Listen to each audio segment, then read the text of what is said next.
नमस्कार दोस्तों, स्वागत आपका रोहिल्ला एजुकेशन चैनल पर। हम रोज इस चैनल के माध्यम से देश दुनिया में जो कुछ घटनाएं होती है उन सभी के बारे में जानकारी प्राप्त करते हैं और देखते हैं कि कॉम्पिटिटिव एग्जाम में किस तरह के क्वेश्चन डेली करंट अफेयर से बनाए जा सकते हैं। तो आप सभी से मेरी हम्बल रिक्वेस्ट है, जिस किसी ने भी हमारे चैनल को सब्सक्राइब नहीं किया है वो कर ले। तो चलते हैं आज की हमारी सबसे पहली न्यूज पर। दरअसल आप सभी को पता होगा कि यूक्रेन और रूस का युद्ध चला हुआ है। तो जो भारतीय वहां पर काम करते थे या जो स्टूडेंट वहां पर भारतीय पढ़ते थे वो अब यूक्रेन में फंस चुके हैं। तो उन सभी को वहां से निकालने के लिए हमारी सरकार ने ऑपरेशन गंगा लॉन्च किया था, जिसके तहत यूक्रेन से 219 भारतीयों को लेकर आज पहली फ्लाइट भारत पहुंच चुकी है। और मैं आशा करता हूं कि जो भी भारतीय वहां पर है वो सही सलामत अपने घर, अपने वतन इंडिया पहुंच जाए।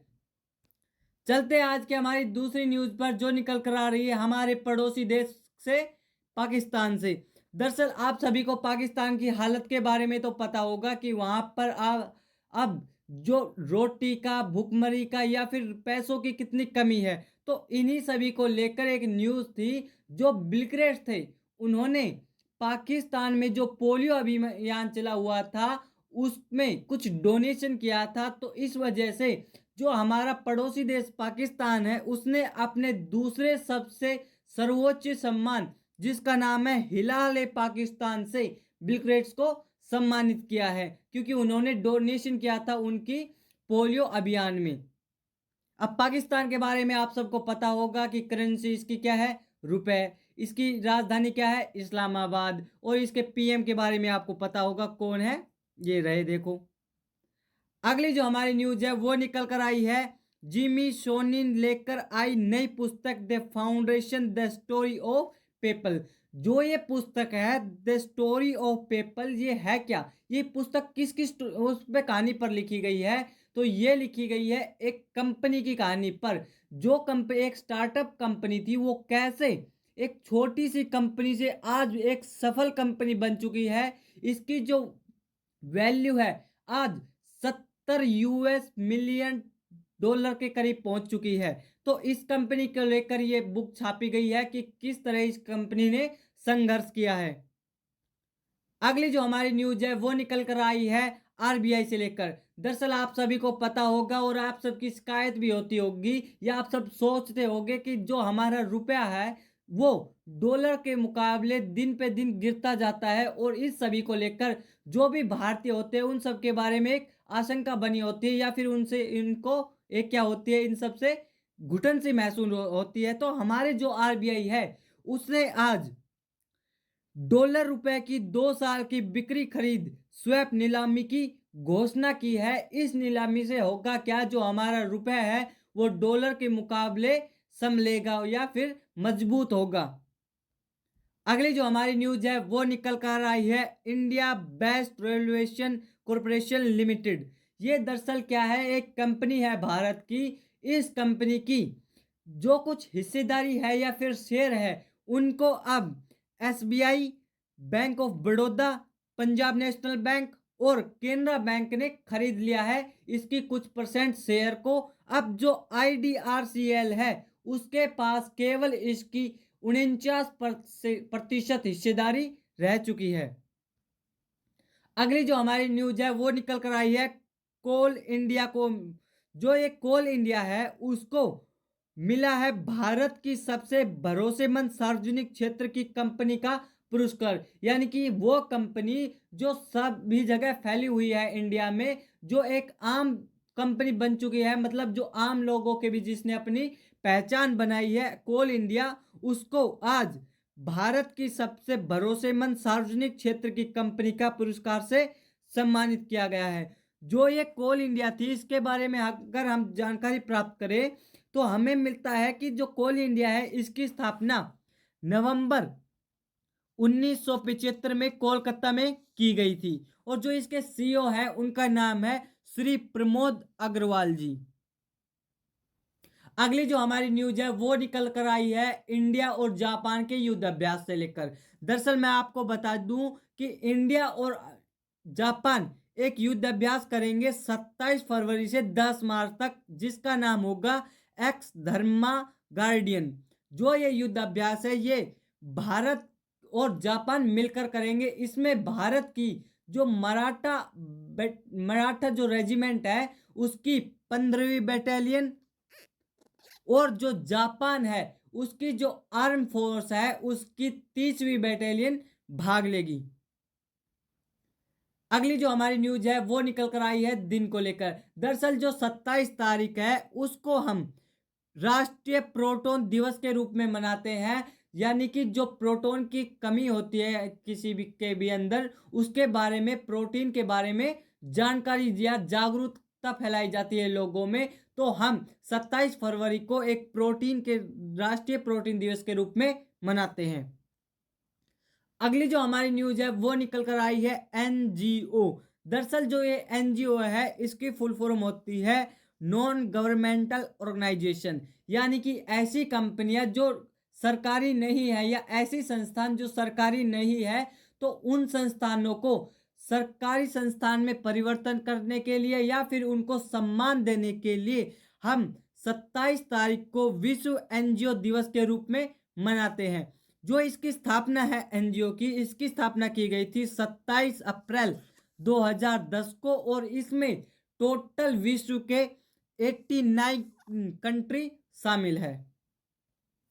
अगली जो हमारी न्यूज है वो निकल कर आई है एक पुस्तक को लेकर जिसका नाम है द नेशन टू प्रोटेक्ट। जो ये पुस्तक है ये लिखी गई थी हमारी इंडिया के ऊपर, यानी कि इंडिया कैसे कोविड-19 से जूझ रहा था और कैसे उस इंडिया ने कोविड-19 की जो परिस्थिति थी उससे उभर कर आया है, उसको लेकर यह पुस्तक लिखी गई है जिसका नाम है ए नेशन टू प्रोटेक्ट, जिसको लिखा है प्रियम गांधी ने मोदी को लेकर। अगली जो हमारी न्यूज है वो निकल कर आई है उमा दास गुप्ता लेकर आई नई पुस्तक जिसका नाम है हिस्ट्री ऑफ श्रीनिकेतन, यानी कि जो श्रीनिकेतन है उनकी हिस्ट्री। अब आपको पता होगा ये जो बुक है ये लिखी गई है रविंद्रनाथ टैगोर जी के ऊपर, जिन्होंने स्थापना की थी श्रीनिकेतन की। तो उसके ऊपर लिखी गई ये पुस्तक है। इस पुस्तक को उमा दास गुप्ता ने लिखा है। अगली जो हमारी न्यूज है वो निकल कर आई है फ्रांस और माली देश से लेकर। दरअसल जो माली देश है इसमें जिहादियों का कुछ क्राइसिस चला हुआ था, जैसे कि अभी यूक्रेन और रशिया के बीच में छिड़ा हुआ है ऐसा ही। तो उस क्राइसिस को दबाने के लिए फ्रांस ने अपनी सेना को माली देश में उतारा था, लेकिन अब फ्रांस ने क्या किया है, अपनी सेना को उस देश से वापस बुला लिया है। अगली जो हमारी न्यूज है वो निकल कर आई है इंटरनेशनल ओलंपिक ऑर्गेनाइजेशन से लेकर। दरअसल आपको पता होगा जो आईओसी है उसने एथलीट आयोग की अध्यक्ष के रूप में पुनः चुनी गई एम्मा टेरेसा को नियुक्त किया है। मतलब क्या है कि जो ये एम्मा टेरेसा है इनको इंटरनेशनल ओलंपिक ऑर्गेनाइजेशन की अध्यक्ष के रूप में नियुक्त किया गया है। अगली जो हमारी न्यूज है वो निकल कर आई है जो ये जड़ी बूटी है जो लुप्त होती जा रही है दिन पे दिन पहाड़ों से या जंगलों से, उन सभी को लेकर। तो इन सभी को लेकर हिमाचल प्रदेश में एक मंडी की बुल्लाट घाटी में एक जैव विविधता पार्क को स्थापित किया गया है। इस पार्क को इसलिए स्थापित किया गया है ताकि यहाँ पर जो जैविक पदार्थ होते हैं या फिर जड़ी बूटी होती है उन सभी को उत्सर्जित किया जा सके या बनाया जा सके। तो जो ये हिमाचल प्रदेश है इसकी स्थापना की गई थी 25 जून 1971 में और इसकी राजधानी का नाम है शिमला। अगली जो हमारी न्यूज है वो निकल कर आई है नेविगेशन ऐप लॉन्च को लेकर।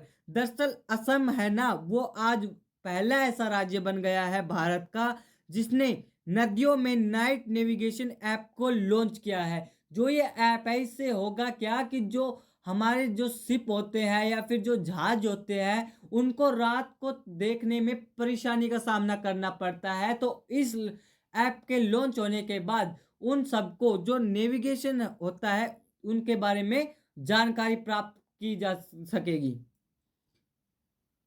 जो असम राज्य है उसके बारे में हम डिस्कस करें तो इसकी स्थापना की गई थी 26 जनवरी 1950 को और इसकी राजधानी है दिसपुर।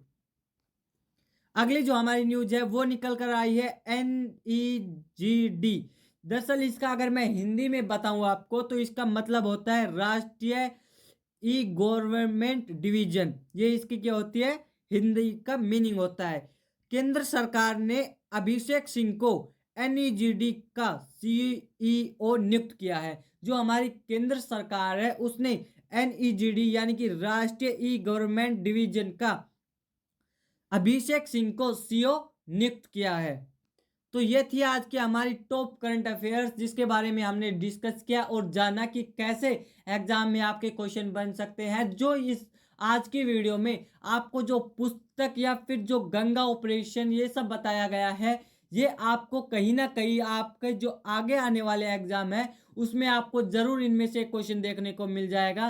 तो ऐसे ही वीडियो को पाने के लिए या कॉम्पिटिटिव एग्जाम में डेली करंट अफेयर्स के क्वेश्चन को बनाने के लिए हमारे चैनल रोहिला एजुकेशन को आप शेयर करें, सब्सक्राइब करें और लाइक करें ताकि हमारे करंट अफेयर्स की वीडियो सबसे पहले आप तक पहुंचे।